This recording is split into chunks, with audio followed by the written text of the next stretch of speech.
And now, it's time for another Dice Tower review with Tom Vasel.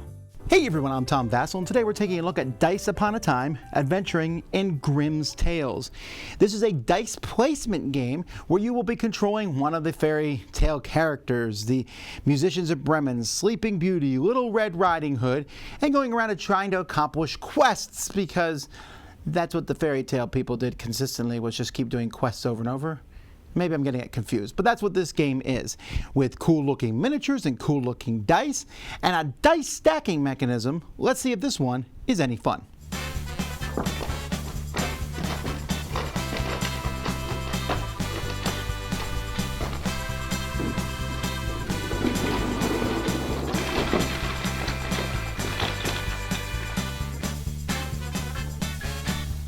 The game is going to take 6 rounds, and after the end of those rounds, whoever has the most points wins. Many of your points are going to be gotten by quests. So you need to pay, for example, here I need to pay 2 coins and an apple, and if I do so, I'll get this, which is worth 4 points. Each player will start with one of those.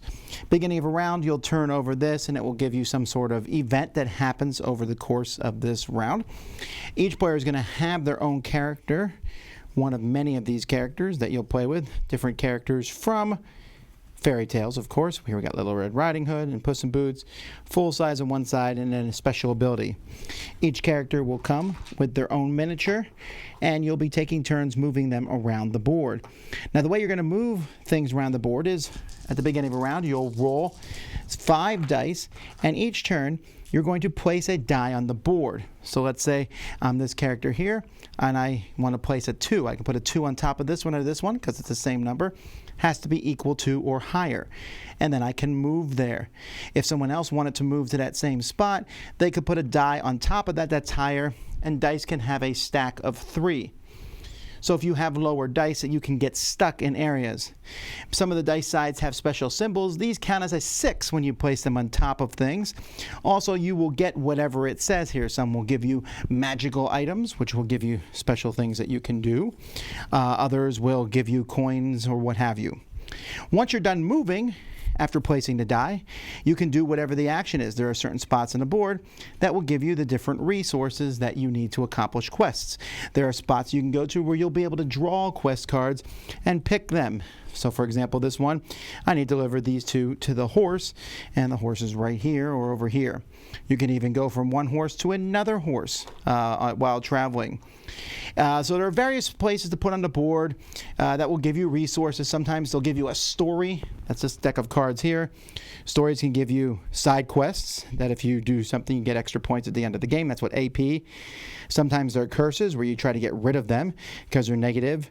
And sometimes they're just good things that happen to you, like, hey, you get an apple. Players can also place dice in the corners of the board. If you put them down here, and you're on the top of this stack, you'll get the snake die next turn, which is pretty good, unless you roll the snake side, in which it just slithers away and you don't get to use it.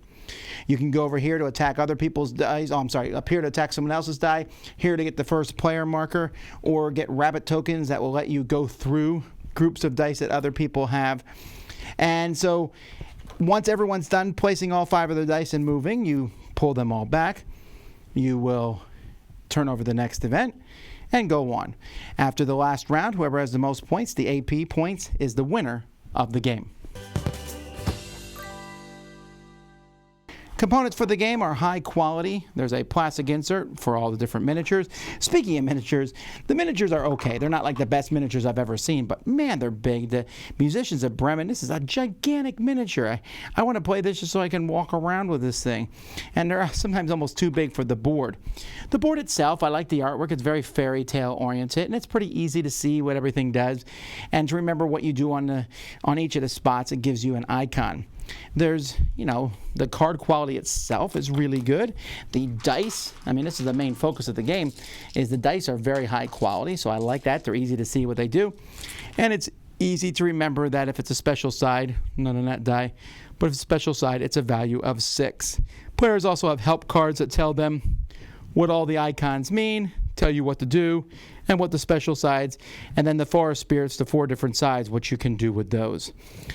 So that's pretty much it for the components. I think they're pretty well done.